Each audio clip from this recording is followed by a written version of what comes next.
resources now available. And the first child I saw when I came to work at the Thousand Oaks Clinic for Tri Counties was a little 2-year-old girl who father brought in. And this little girl came into the room and wandered around the room screaming. There was absolutely no eye contact, no engagement with the father or with me.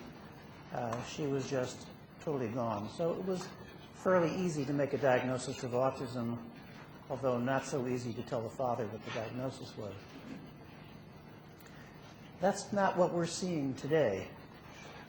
Today my job has become a lot more difficult because a lot of the patients that are being referred to the Regional Center for Diagnostic Evaluation come in as very high-functioning individuals. We no longer see a lot of mental retardation associated with autism unless it's a Fragile X or some specific genetic syndrome.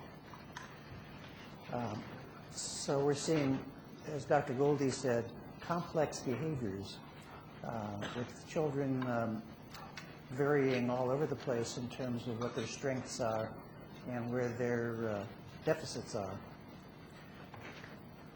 Well, if you refer somebody to Tri-Counties, what's going to happen? First of all, we're going to do an evaluation to try to determine where the child is developmentally in the areas of cognition, social interaction, communication, self-help skills, and that sort of thing. And if the child is under 3 years of age and they have deficits in these areas, they're going to be eligible for early start. And as you probably know, you don't need any diagnosis to receive services under early start. All you need is the developmental delays, and we provide speech and language therapy for the children who are speech delayed. And we may provide occupational therapy, physical therapy. We have infant programs to try to help stimulate their development if there's deficits in social interaction and self-help skills and things like that.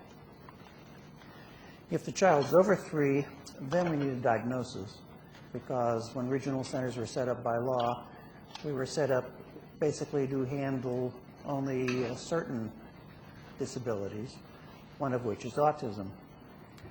So if we make a diagnosis of autism, then the child becomes eligible for regional center services and has a social worker, what we call service coordinators, who's assigned to that family, and that service coordinator sits down with the family to develop a plan of services. There is no one best treatment for autism. There is no cure for autism at this point.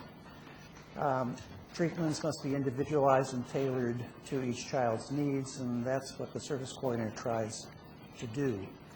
Tri-Counties doesn't do a lot of direct therapies, but what we do is we hire vendors who provide social skills training or speech and language therapy or behavioral services or those kinds of things.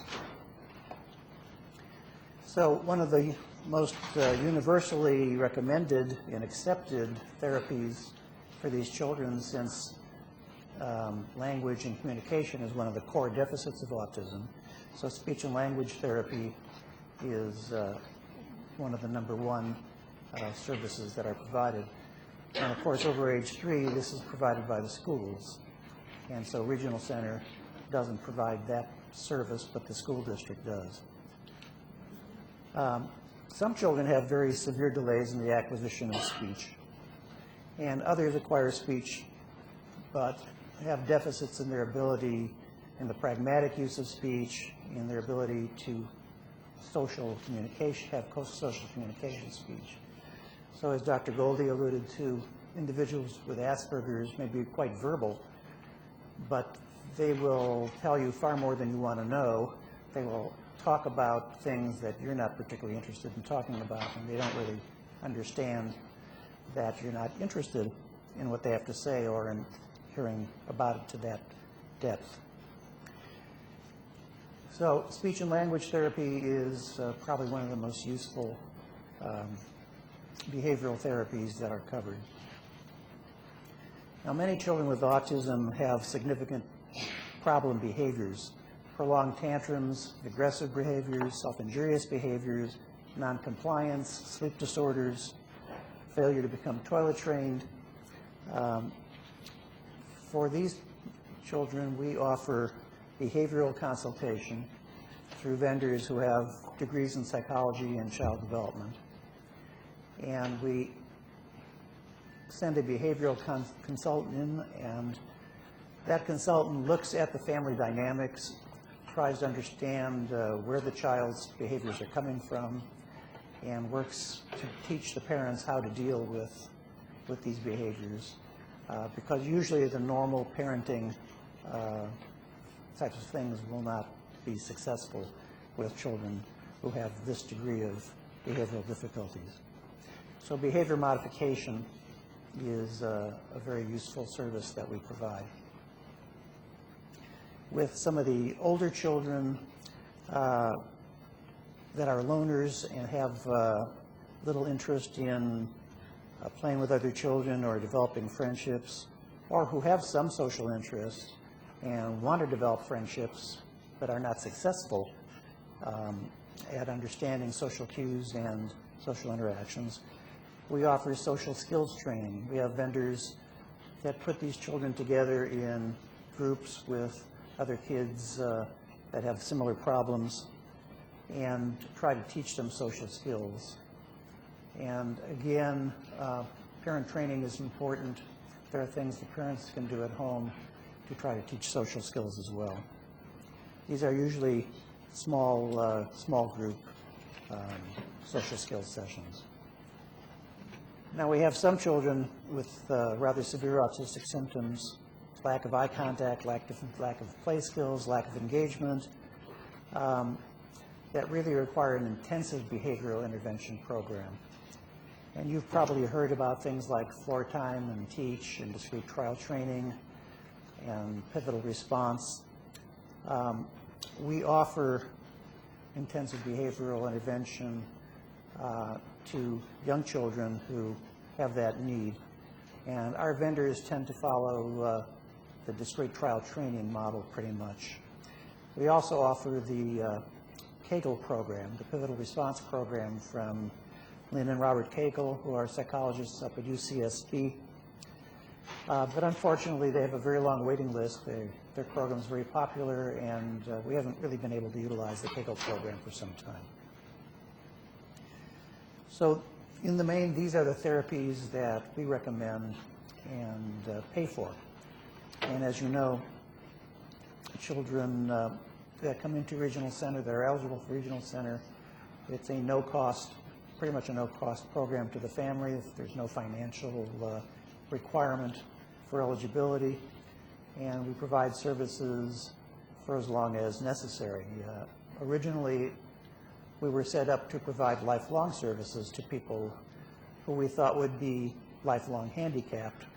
We're seeing a lot of children come in with a diagnosis of autism who do get better and who we don't think are going to need us on a lifelong basis.